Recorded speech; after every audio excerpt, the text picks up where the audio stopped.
আসসালামু আলাইকুম বন্ধুরা, ওয়েলকাম ব্যাক মাই চ্যানেল। আজ নিয়ে গেছি আমি একটা নতুন রেসিপি। আসসালামু আলাইকুম বন্ধুরা, আজ আমি নিয়ে এসেছি চিকেন রোস্টের এক নতুন রেসিপি। চলো দেখে না যাক তার জন্য কী কী করলাম। প্রথমে একটা ব্লেন্ডার মেশিন নিয়েছে, তাতে 1 কাপ পরিমাণ পেঁয়াজ কুচি দিয়ে দিয়েছি। তার মধ্যে দিয়েছি গোটা কয়েকটা কাঁচামরিচ সবুজ সবুজ দেখে। তারপরে দিয়েছি এর ভিতরে কিছুটা কাজু বাদাম, তারপরে দিয়েছি এর ভিতরে কিচমিচ, তারপরে এর ভিতরে দিয়েছি স্বাদ মতো টক দই দেওয়ার পরে এর মধ্যে দিয়েছি কিছুটা পানি দেওয়ার পরে এটাকে ব্লেন্ডার করে নিয়েছি। ব্লেন্ডার করে এটা একটা পেস্ট রেডি করে নিয়েছি।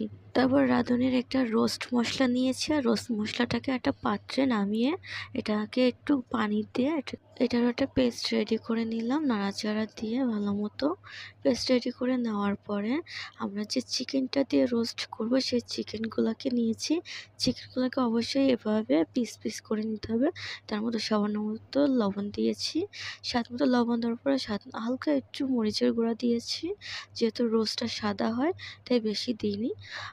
তারপরে এপিট ওপিট করে লবণ আর মরিচের গুঁড়োটাকে মিক্স করে নিয়েছি। নেওয়ার পরে একটা পাত্র নিয়েছি, পাত্রে কিছুটা তেল গরম দিয়েছি। দেওয়ার পরে অনেক কিছুটা পেঁয়াজ দিলাম। পেঁয়াজ দেওয়ার পরে পেঁয়াজটাকে একটু নাড়াচাড়া করে একটা পেস্ট রেডি করে নিলাম। পেস্টটা রেডি করে নেওয়ার পরে এটাকে নামিয়ে নিলাম একটা ছাঁকনি দিয়ে, যাতে তেলগুলো নিচে থাকে।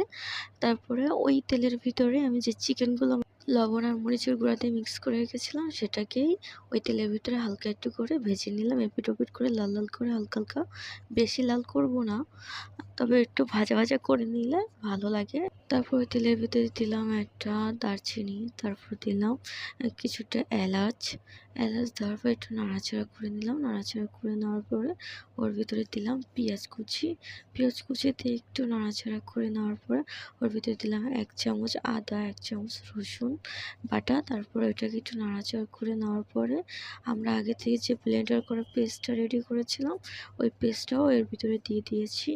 দিয়ে দেওয়ার পর ওইটাকেও নাড়াচাড়া করে ওটার ভিতরে দিয়েছি আগে থেকে রোস্টের যে মশলাটা পেস্ট করে রেখেছিলাম সেই রোস্ট করা পেস্টের মশলাটাও দিয়ে দিয়েছি। দেওয়ার পরে দোনোটাকে ভালো মতো মিক্স করে নিচ্ছি। মিক্স করে নেওয়ার পরে এর ভিতরে দিয়েছি স্বাদ মতো লবণ দিয়ে এটাকে আবার নাড়াচাড়া করে মিক্স করে নেওয়ার পরে এর ভিতরে দিয়েছি একটু টমেটো সস দেওয়ার পরে এটাকে আবার নাড়াচাড়া করে এটার একটা মিক্সিং তৈরি করে নিলাম। নেওয়ার পরে এর ভিতরে দিলাম সামান্য পানি দেওয়ার পরে এটাকে আবার নাড়াচাড়া করলাম। এটা আসলে যে পানিটা দিয়েছি এটা হলো ব্লেন্ডার ধোয়া পানি। তারপরে দিয়েছি এর ভিতরে চিকেনগুলোকে দেওয়ার পরে সুন্দর মতো এপিট ওপিট করে নাড়াচাড়া করে দিয়ে নিলাম। তারপরে এটার ভিতরে কোনো পানি দেবো না, এটা পানি ছাড়াই রান্না করব। এর ভিতরে দিব